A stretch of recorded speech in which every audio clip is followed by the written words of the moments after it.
Hey everyone, in this video, I'm going to be showing you how to sell Ticketmaster tickets on Ticketmaster. So this video is going to be particularly useful for individuals who need to get rid of their tickets fast. This was the situation that I was in, so I hope you find this video helpful.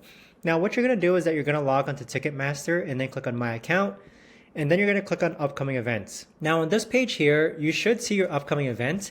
I'm just going to use a past event as an example, but go ahead and click on your upcoming event, and you'll reach a ticket page that looks like this. You're going to click on sell tickets and then set the pricing for your tickets. Now, the way that I sold my tickets was that I would actually search on Ticketmaster my exact section on the concert map. So for this example event, I would actually search for it on Ticketmaster, and you can see that it's being sold at the lowest price for $387. That is the price that I would sell it on Ticketmaster. So I was able to sell my tickets in about 3 hours on the day of the event. So once you price your tickets, you'll receive an email notification once your tickets are sold.